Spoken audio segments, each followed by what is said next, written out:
लेकिन ये 5 मिनट आपके जीवन में बहुत कुछ बदलाव ला सकते हैं। ज्ञान, अधूरा ज्ञान, जिंदगी है परेशान, ले सकती है आपकी जान। साथियों, ये नाटक दैनिक जागरण और नाटक की तरफ से हम लेकर के आए हैं आपके सामने। और ये नुक्कड़ नाटक ही नहीं, और नाटक चला रहे हैं आपके लिए और हमारे लिए और पूरे समाज के लिए। साथियों, ये नाटक शुरू करने से पहले मैं आपके सामने एक एंकरिंग करवाऊंगा और उस एंकरिंग के बाद नुक्कड़ नाटक करवाएंगे। हाँ साथियों, आप सभी से कैन चेंज योर लाइफ। जी हाँ, एक आइडिया लेकर के आए हैं दैनिक जागरण और नाटा। ये आइडिया भी है और जन जागरूकता अभियान मुरादाबाद मंडल में चला रहे हैं दैनिक जागरण और नाटा। बहुत लिखे हुए जो हम मेडिकल से गाँव होते हैं, इसीलिए इस नाटक का नाम है जीवन रक्षक या जीवन भक्षक। तो आइए स्क्रीन के साथ शुरू करते हैं नुक्कड़ नाटक। बड़े काम का नुक्कड़ देखो, फ्री फंड का नुक्कड़ देखो। अरे दूर वाले पास आओ, अरे पास वाले बैठ जाओ। नुक्कड़ है भाई, नुक्कड़ है। अरे बड़े काम का नुक्कड़ है, फ्री फंड का नुक्कड़ है। अरे आओ चाचा नुक्कड़ देखो, अरे आओ भैया नुक्कड़ देखो, फ्री फंड का नुक्कड़ देखो। आइए दिखाते हैं दैनिक जागरण और नाटक की तरफ से नुक्कड़ नाटक जीवन रक्षक या जीवन भक्षक। साथियों, हम लोग जीवन में कभी न कभी बीमार पड़ते हैं और उस बीमारी के लिए या तो हम मेडिकल पर जाकर के दवाई ले लेते हैं, भैया ये परेशानी है हमें दवाई दे दो। क्या वो दवा हमारे शरीर में सही फायदा पहुंचाती है या हमें नुकसान पहुंचाती है, ये जानने के लिए हम आज दवा हमेशा डॉक्टर की सलाह से लेनी चाहिए, ताकि अपने आप कोई लक्षण बताया और उससे दवा लेनी, वो हमें क्या क्या नुकसान कर सकती है वही सब लेकर के महादान। और ये अभियान हमारे पूरे देश में चल रहा है। पूरे देश में दैनिक जागरण इस अभियान को चला रहा है कि लोगों में जागरूकता फैले कि हमें जो भी दवाई लेनी है उस दवाई को हम डॉक्टर की सलाह के बिना क्या नुकसान हो सकते हैं, उससे और क्या फायदे हो सकते हैं हमें डॉक्टर की सलाह से। आइए देखते हैं हम एक नाटक जिसका नाम है जीवन रक्षक या जीवन भक्षक।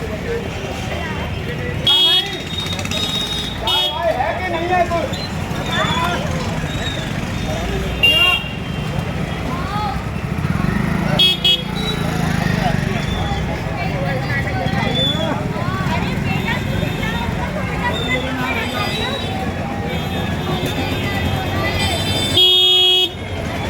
भी मत बजाए मत।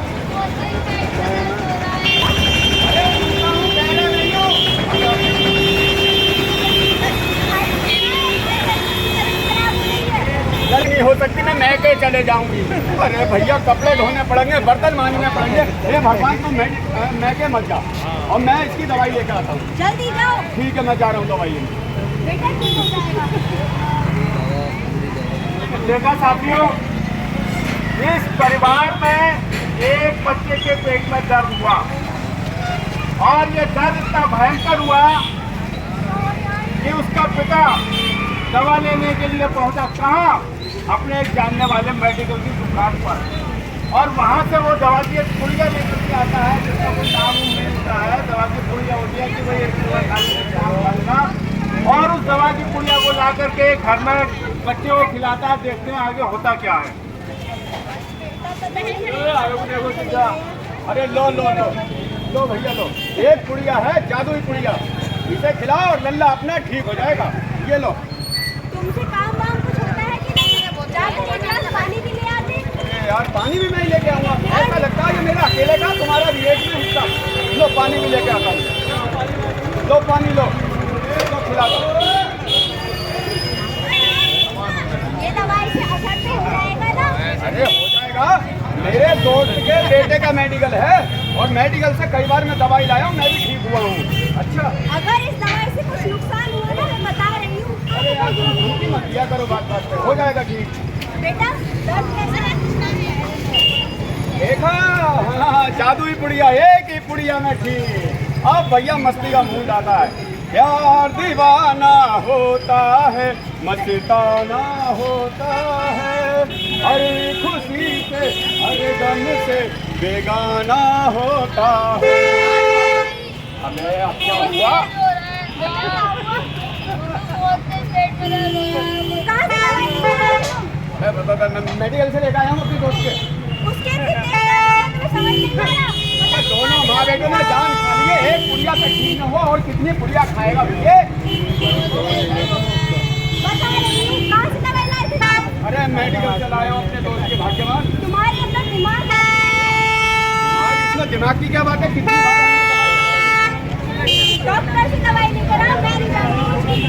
अरे डॉक्टर इस पैसे के पेड़ पे उग रहे हैं। डॉक्टर का 1000 रुपए का पर्चा है। मैं बता रही हूँ अगर तुम डॉक्टर से दवाई नहीं लाए तो मैं चली जाऊंगी। अरे फिर धमकी मैं के जाने की? अरे भगवान, तू भैया कौन कपड़े धोगा, कौन बर्तन मांगेगा? बर्तन कौन मांगेगा? तो कैसे दवाई दिलवाऊंगा? आपको तो बर्तन मांगेगा। अबे आदमी पे भी शक करती है, मैं डॉक्टर से दिलाऊंगा। तो डॉक्टर के पास चल, चल भाई सुन लो डॉक्टर के पास।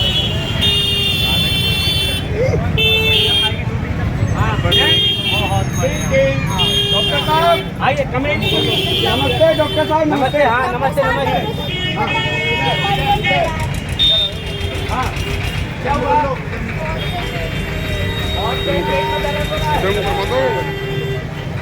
आमने सामने करा लो बस। हाँ जी। बहुत तेज पेट में दर्द हो रहा है? कितने दिन से दर्द हो रहा है ये? डॉक्टर साहब बच्चे से बहुत दर्द हो रहा है। इसके पापा से तुरंत दवाई ले आना, मेडिकल से दवाई ले आए। अच्छा आपने दवाई खिला दी इसकी? अरे डॉक्टर साहब दवाई 2 पुड़िया खिला दी फिर भी ठीक ना हो रही है। अच्छा तो ये बताइए कौन सा डॉक्टर से दवाई लाए, उसका पर्चा दिखाओ देखो तुम्हें। अरे डॉक्टर से नहीं, मेडिकल से लाया। अरे भाई कैसे माँ बाप हो आप, अपने बच्चे की बिना सोचे समझे बिना सलाह के डॉक्टर के आप दवाई ले आए, कैसे माता पिता है इसके? डॉक्टर साहब मैंने इनसे कहा था कि मेडिकल से दवाई मत लाओ, डॉक्टर को दिखा के लाओ। ये मेरी मानते ही कहाँ अरे है? चुप हो जा, डॉक्टर साहब के सामने भी मेरी बेइज्जती करती रहती है। एक बात बताओ, आप यहाँ इलाज कराने आए हो, झगड़ा करने के लिए आए हो यहाँ पे? समझा रहे हैं। समझा रहे हैं, आपने बिना डॉक्टर की सलाह से मेडिकल से दवाई ले आए आप, इसका परिणाम आप जान सकते हैं, बच्चे की जान भी जा सकती है। जान जा सकती है? हाँ हे भगवान, ये मेरा बच्चे का ना जान लेके ही मानेगा। अरे भैया एक बात पहले मेरी बात ध्यान से सुनो तुम लोग। ऐसा है जब आप मेडिकल स्टोर से दवाई लेकर आते हैं, बच्चों को खिलाते हैं, मेडिकल वाले ने क्या दवाई दी आपको पता नहीं है, क्या एंटीबायोटिक दिया, क्या पेन किलर दिया, इसको क्या परेशानी है, इसको बुखार भी है, पेट पे दर्द है, मतलब वो पुड़िया से इसको आराम नहीं हुआ? भाई आराम हुआ हुआ, लेकिन एक पूरे देने से जो कुछ समय के लिए वो बीमारी शांत हो जाती है। हाँ ठीक है, वो बीमारी शांत हो जाती है, आने वाले समय में वो बीमारी फिर भयंकर रूप ले लेने भी है। जब भयंकर रूप ले लेती है, आपने जो दवाई खिलाई है, जो दवाई मान लीजिए आपने 200 mg की खिलाई वो सही हो गई, अब आने वाले समय में जो बीमारी कम से कम 400 mg की दवाई खिलाओगे तब जाके ठीक होगी, और इसका परिणाम आपके लीवर को हो सकता है, शरीर में हो सकता है। आपने सोचा है कि थोड़े पैसों के चक्कर में आपने लालच भर के मेडिकल से दवाई लिया है। भाई देखो, सस्ता रोबे बार बार और महंगा रोबे एक बार। मैंने